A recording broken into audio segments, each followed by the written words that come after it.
What's going on, guys? It's Alex here, back with a brand new video on RAPTOR.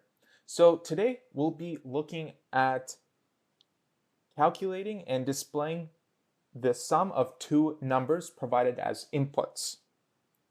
So say we're given a question or a problem where we have to develop an algorithm to calculate and display the sum of two numbers provided as inputs.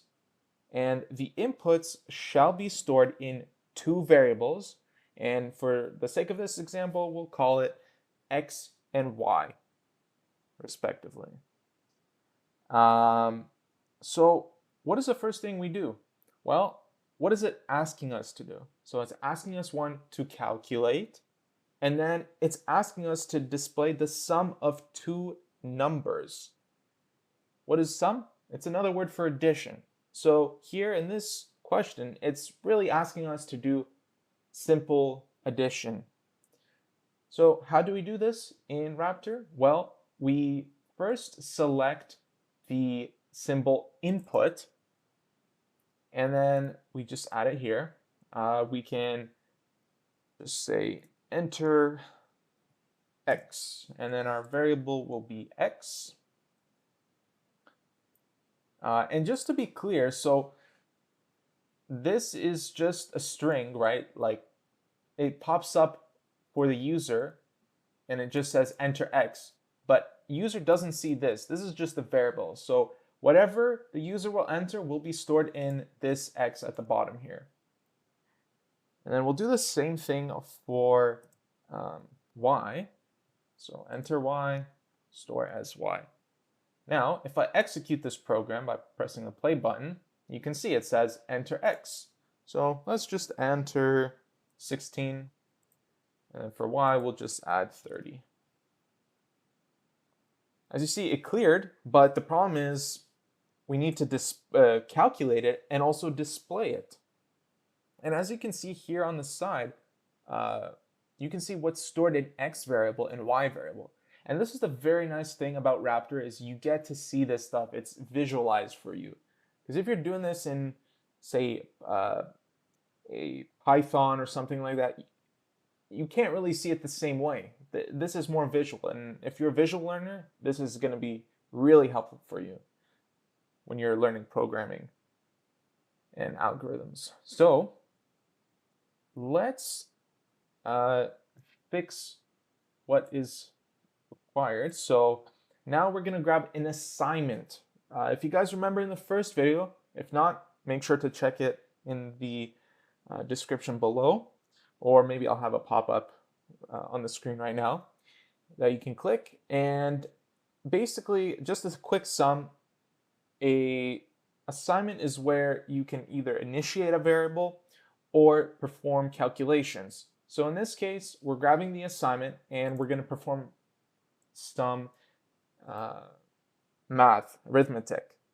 So we're going to set z, which we'll set as our sum of the two numbers to be. And what we would write where it says 2 is we'll do x plus y. Simple as that. So what this is basically saying is when we add to the program, it's saying x plus y, whatever those numbers are, which is 16 and 30, add them and then store it in z or z, however you want to pronounce it.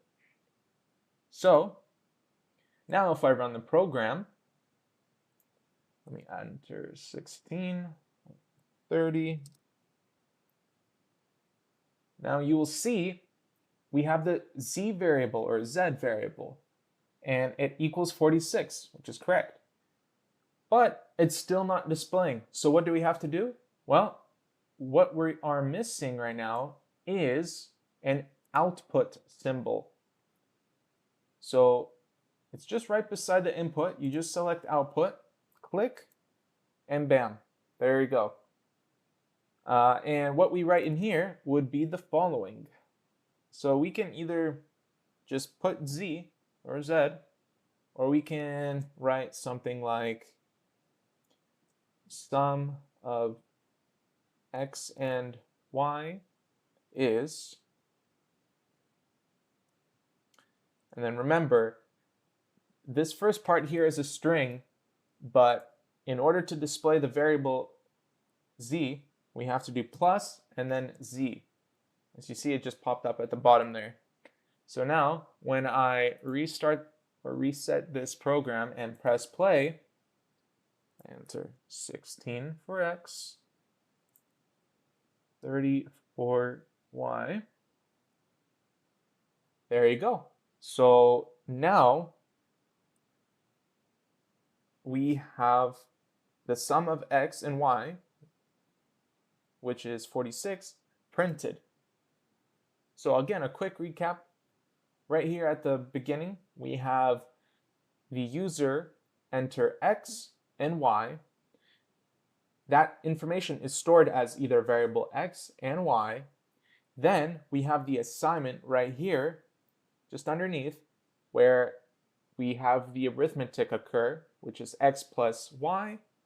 And then we say to the program, whatever you get in there, store it in z. And then afterwards, we have the program print what the answer is. But we just added some string, right? That just says sum of x and y is, and then we have the variable z printed. So yeah, that is how you design an algorithm to display the sum of two numbers provided as inputs. I hope you guys found this video useful. And if so, please make sure to like and subscribe. And I'll catch you guys all in the next video. Take care. Bye-bye.